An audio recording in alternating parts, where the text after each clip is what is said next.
What is going on, guys? There is Benta coming back to you with another Mr. Nightmare video, and today I'm going to be reacting to the first day on the job.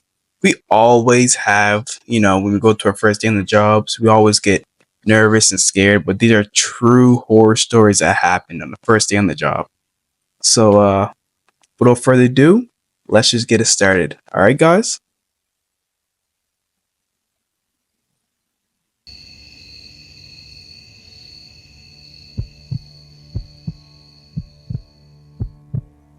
I once worked as a direct care aide for a 65-year-old woman with a developmental disability.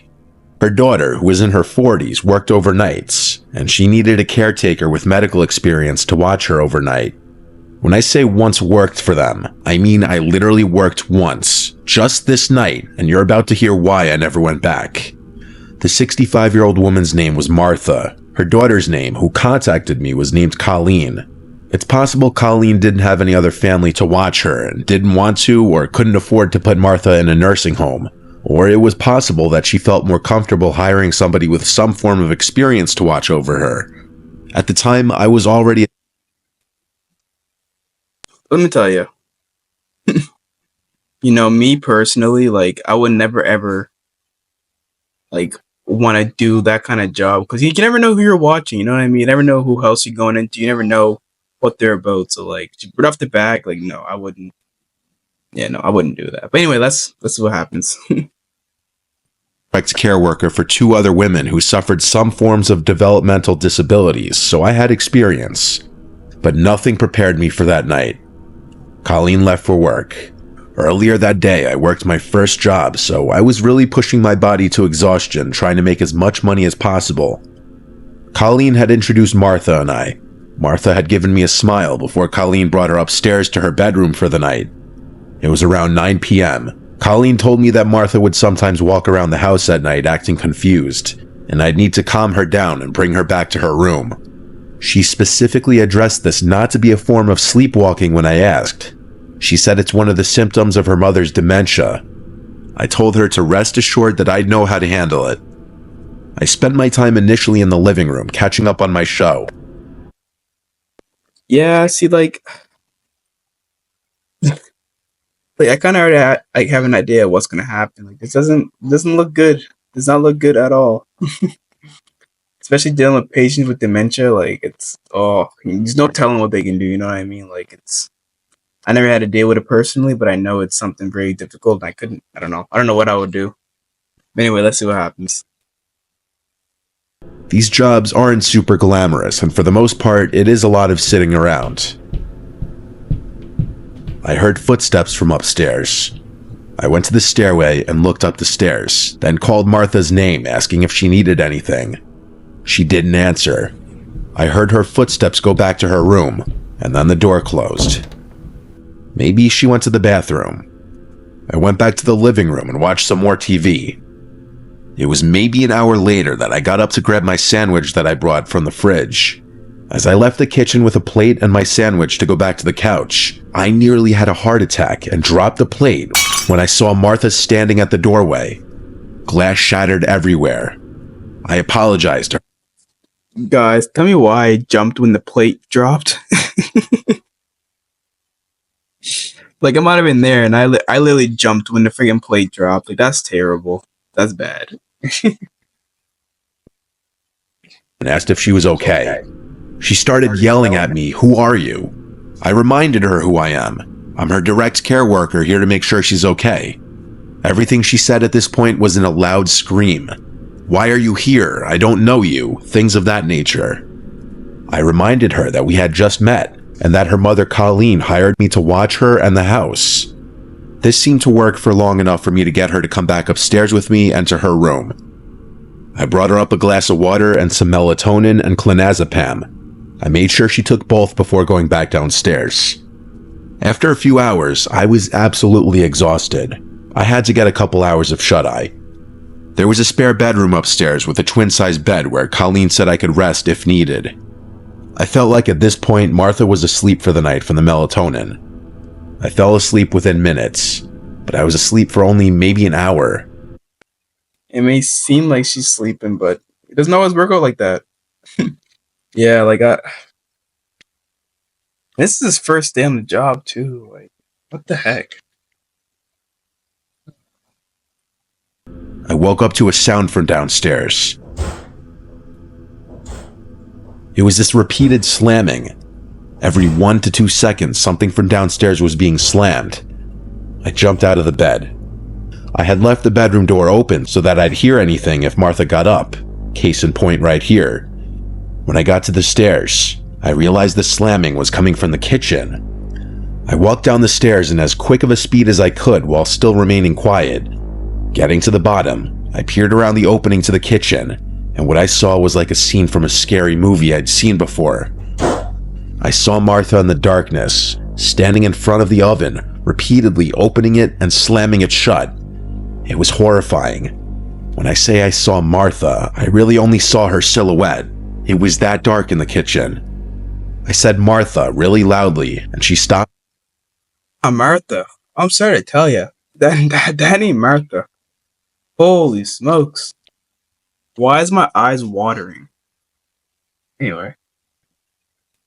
Turned to her left at me, shut the oven door one final time, and started walking towards me, towards the stairs. I said in a now softer, kind of scared-sounding voice, "Are you okay?" She got close enough to me where I could now see her facial features, and she looked at me with this blank expression, then walked right past me and started walking up the stairs. I followed her upstairs, but as soon as she got to her room, she slammed her door shut. I knocked on the door saying, "Martha, are you alright?" She didn't respond. I quietly opened the door just to peek inside, and I saw Martha at the side of her bed, just standing facing the wall. I've seen a lot, but this was some pretty unsettling behavior that I feel like is the exact kind of stuff you...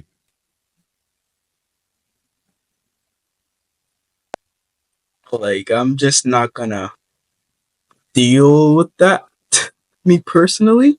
The moment you start doing some sinister looking kind of crap, I'm out. I'm sorry to tell you. Like, no. And this is why I won't do jobs like this, because you never know who else is saying it. And I understand they got like a mental disability, but still, you don't know what they're capable of. It's crazy, guys. It's crazy. But anyway, let's continue watching.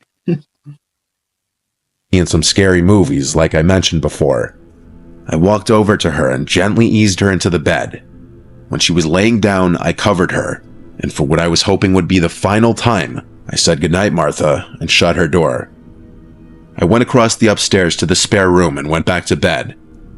I purposely tried not to fall asleep for at least half an hour just in case she'd wake up again, but I don't even know if I made it that long. All I know is I fell asleep pretty freaking quickly. I woke up once again, however much later. The room was still pitch black, and the 1-hour alarm I set had not yet gone off. I looked around the room, wondering what woke me up. I didn't see what it was until I heard a sound from inside the closet. I then noticed the cracked open closet door and the black shadow of a head.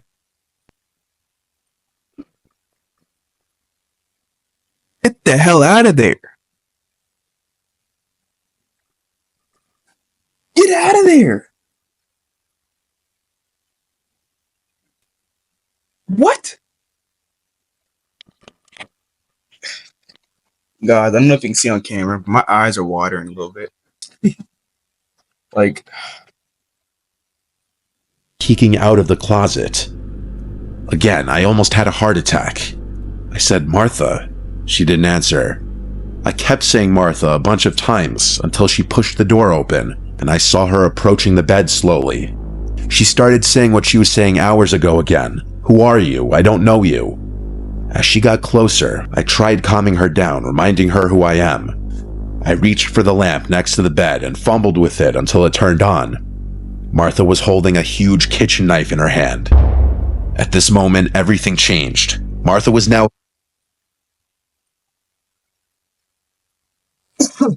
she trying to kill you because she don't know who you are. Said she was holding a big old kitchen knife in front of you, in your room, in the closet, hidden. Guys, like, why is my heart like going boom, boom, boom, boom, boom, boom, boom, boom, boom, boom? Like I'm in the freaking story. That's insane. Yeah, Yeah, no, you need to get out of there. You need to get out, find a different career. Threat to my life, and I had to worry about myself, not her. I screamed at this point. Martha put the knife down. I guess my scream stressed her out because she got closer and started screaming back at me, still repeating, "I don't know you." I wasn't going to attempt to calm down a knife-wielding dementia patient. That was not in any job description. I mapped out a way to run around her in the bedroom, and I went for it. I jumped off the bed on the side further from her, and she screamed again, "Who are you?" She swung the knife at the air as I ran past her. It was a slow and weak swipe from what I saw, but nonetheless showed that she had intentions of actually using it. I got downstairs and grabbed my shoes and went outside. Instead of calling 911, I called Colleen as she requested I do if there's an issue. I was courteous in doing this because getting law enforcement involved is never doing anyone any favors. Colleen was yelling into the phone at me not to leave her, and honestly I yelled back that she attempted to kill me and that I didn't call the police. Yeah, Colleen's yelling at me saying I have to leave her. Sorry to tell you, Colleen, but I'm leaving. This girl almost killed me. Yeah, no, I ain't staying there. I'm sorry to tell you. Like, what the hell? You're gonna yell at me, tell me not to leave when this old woman just pulled a knife on me. Yeah, okay, yep. Oh yeah, I'll stay right there. Yeah, I ain't going nowheres. Like, what? Yeah, okay. That is crazy. And she said, don't go nowheres. Wow. Like, She had to leave work, of course. I stayed outside of the house, making sure Martha didn't go anywhere until Colleen returned. When Colleen went inside, Martha was back in her bed asleep. Colleen went as far as accusing me of exaggerating the whole thing until she found the knife next to Martha's bed. To not give her any more fuel to blame me for any of this, I left out the fact that I ever went to sleep. But that doesn't mean that I felt in any way I did anything wrong. Colleen even offered me that room to sleep. I never worked in that house again. Martha was a scarier patient than I'd ever dealt with in any of my jobs in my 9 years of being a direct care aide.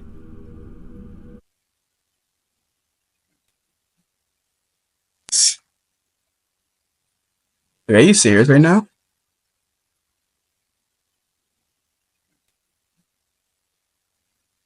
Yeah, I'm just gonna cross that off the list to be, cross off the list. Like, you don't need that kind of job. No. Definitely like people don't realize the job may look easy, but it can be a dangerous job because for example, dealing with somebody with dementia, they may think you're an intruder. And this time's a knife, but next time might be a gun or something. You never know. So like, you got to be careful. You got to be. Jeez.